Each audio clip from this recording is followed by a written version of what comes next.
আইসিডিএসের আরও একটি ক্লাসে তোমাদের প্রত্যেককে স্বাগত। আজকে এই ভিডিওতে আমরা আলোচনা করব পুষ্টি ও জনস্বাস্থ্য সম্পর্কিত গুরুত্বপূর্ণ প্রশ্নোত্তর সম্পর্কে।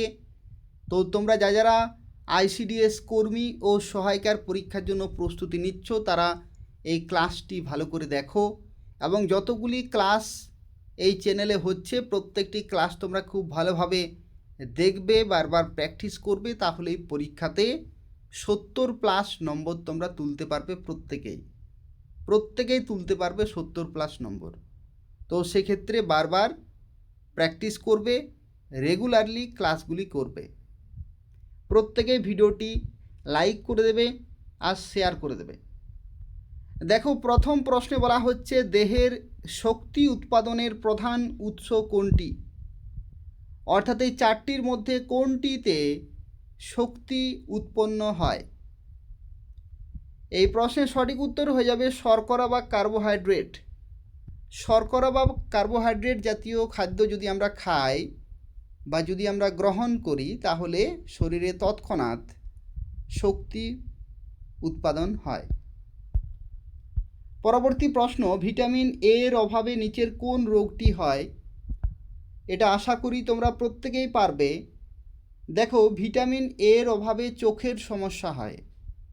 তো চোখের সমস্যা অর্থাৎ রাতকানা বা অন্ধত্ব রোগ হয় ভিটামিন এ এর অভাবে।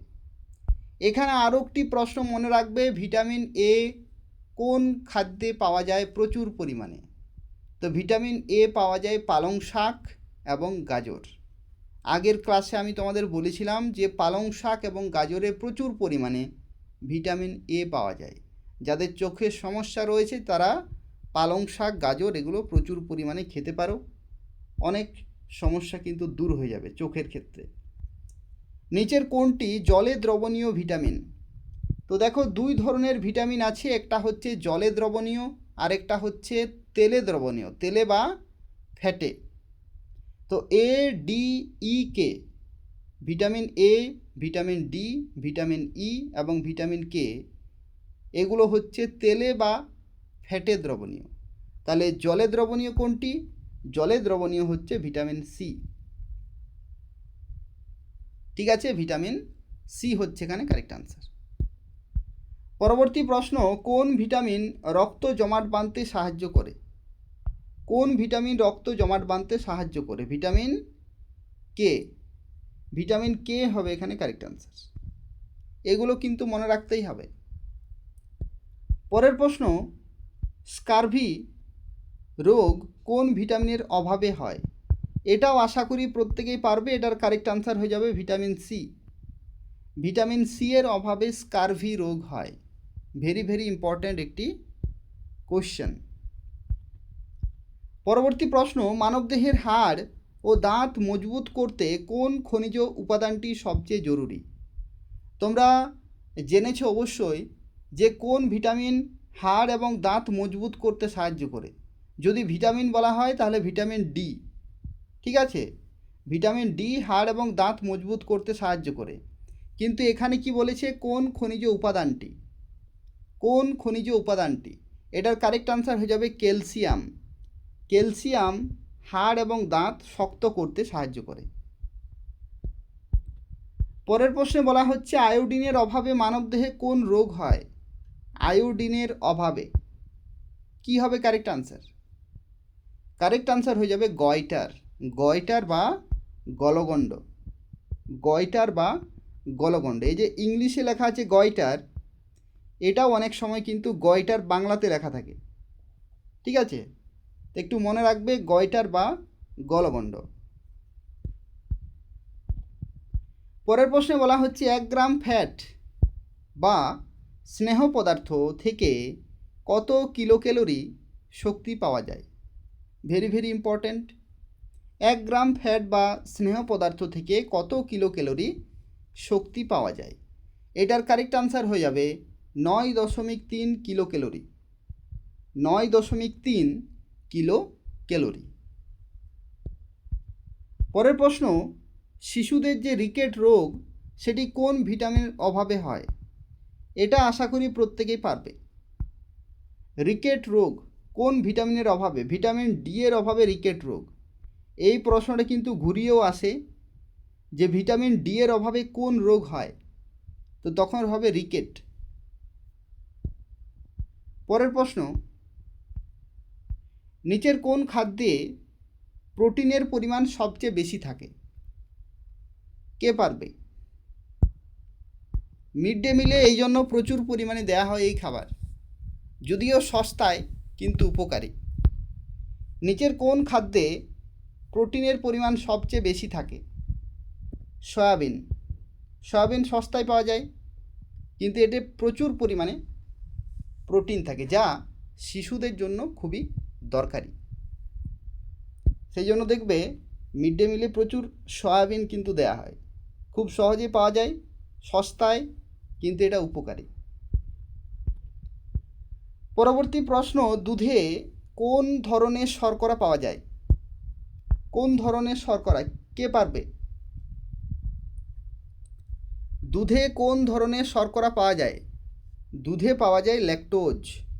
ল্যাকটোজ শর্করা অবশ্যই মনে রাখবে, ল্যাকটোজ পাওয়া যায় দুধে। পরের প্রশ্ন, সুষম খাদ্যের প্রধান উপাদান কয়টি? সুষম খাদ্যের প্রধান উপাদান কয়টি? ব্যালেন্স ডায়েট, ইংলিশে বলা হয় ব্যালেন্স ডায়েট। তো দেখো, সুষম খাদ্যে যদি তোমরা সংজ্ঞাটা জানো, তাহলে তোমরা অবশ্যই জানবে যে সুষম খাদ্য হচ্ছে যে খাদ্যে 6টি উপাদান বর্তমান। কি কি 6টি উপাদান? কার্বোহাইড্রেট, প্রোটিন, ফ্যাট, ভিটামিন, জল, খনিজ লবণ।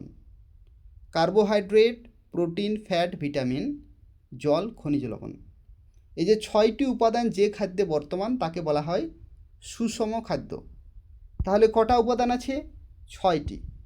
কি কি আছে একটু মনে রাখবে, আমি যেগুলো বলছি একটু খাতায় নোট করে রাখবে, যে কার্বোহাইড্রেট, প্রোটিন, ফ্যাট, ভিটামিন, জল, খনিজ লবণ।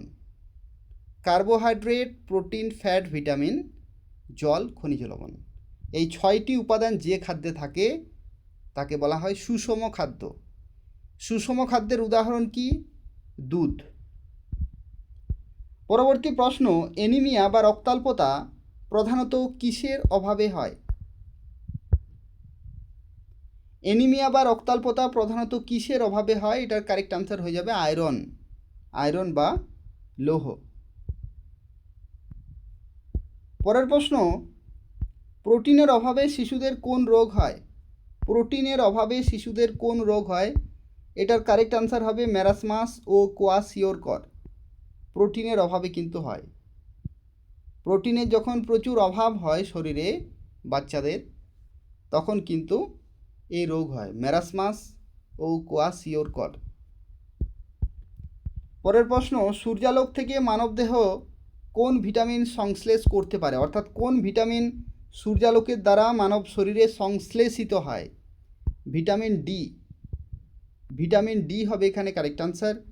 এটাও তোমরা জানো, আগের ক্লাসে আমি ডিসকাস করেছি। এরপরে চলে যাচ্ছি, মানুষের লালারসে শর্করা পরিপাককারী কোন উৎসেচক থাকে? এটা কে কে পারবে?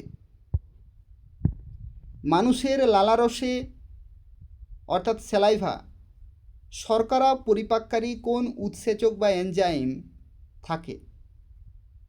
কি হবে? এটার কারেক্ট আনসার হয়ে যাবে টায়ালিন।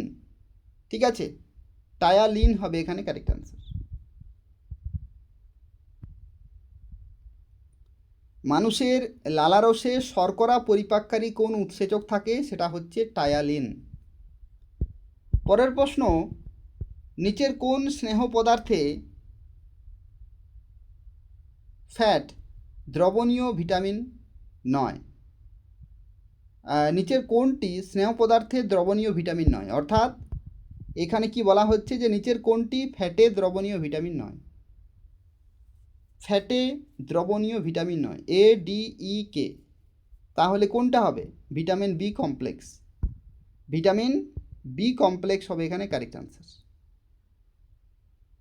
ঠিক আছে, ফ্যাটে দ্রবণীয় ভিটামিন কোনগুলি? এ, ডি, ই এবং কে। এখানে ভিটামিন বি কমপ্লেক্স এটা নয়, তো সেক্ষেত্রে সি হচ্ছে এখানে কারেক্ট অ্যান্সার।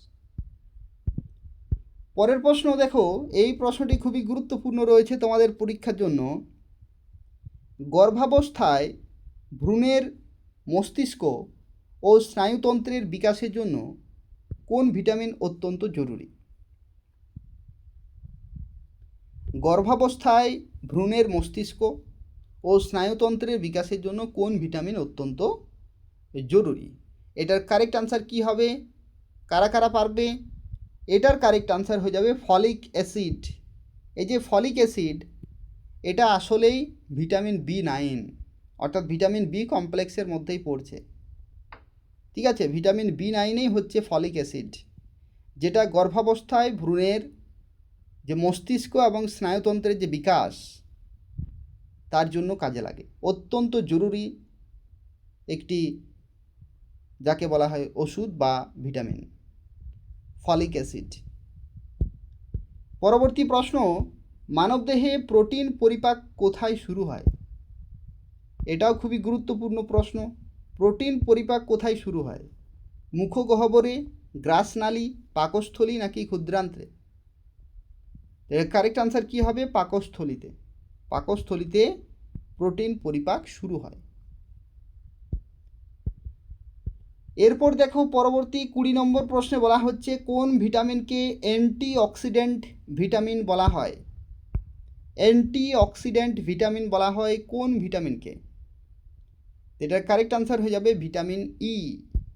ভিটামিন ই হচ্ছে অ্যান্টিঅক্সিডেন্ট ভিটামিন। ঠিক আছে, তো এই হচ্ছে 20টি গুরুত্বপূর্ণ প্রশ্ন উত্তর, যেগুলি পুষ্টি থেকে রয়েছে, অর্থাৎ পুষ্টি এবং জনস্বাস্থ্য সম্পর্কিত 20টি গুরুত্বপূর্ণ প্রশ্ন উত্তর। যে প্রশ্নগুলি আমি তোমাদেরকে শেয়ার করে দিচ্ছি, এগুলো তোমরা বারবার প্র্যাকটিস করবে, বারবার ভিডিওগুলো দেখবে, তাহলেই মনে থাকবে। আর 70+ নম্বর তোমরা খুব সহজে তুলতে পারবে এই সমস্ত প্রশ্ন উত্তর থেকে। ক্লাসগুলো তোমরা প্রত্যেকেই নিয়মিত ফলো করবে। যদি সেই সময় যখন ভিডিওটি আপলোড হচ্ছে সেই সময় যদি তোমার সময় নাও হতে পারে, তুমি অন্য সময় ফ্রি টাইমে একটু দেখে নেবে, কারণ যতগুলি ক্লাস দিচ্ছি এগুলো কিন্তু খুবই গুরুত্বপূর্ণ এক একটি ক্লাস, যেগুলো তোমরা কোথাও পাবে না, কোনো বইতে বা কোনো জায়গাতেই এগুলো কিন্তু পাবে না। তো সেই জন্য আমি তোমাদের বারবার বলছি যে যেহেতু এই ক্লাসগুলি খুবই গুরুত্বপূর্ণ, তাই তোমাদেরকে বারবার কিন্তু প্র্যাকটিস করতে হবে, যারা খুব ভালোভাবে প্রিপারেশন নিতে চাইছো তাদের জন্য। 70+ নম্বর তোমরা খুব সহজেই পাবে, প্রত্যেকেই পাবে, যদি তোমরা নিয়মিত ক্লাসগুলি করো। তাহলে তোমরা প্রত্যেকেই ভিডিওটি লাইক করে দেবে, শেয়ার করে দেবে। ধন্যবাদ।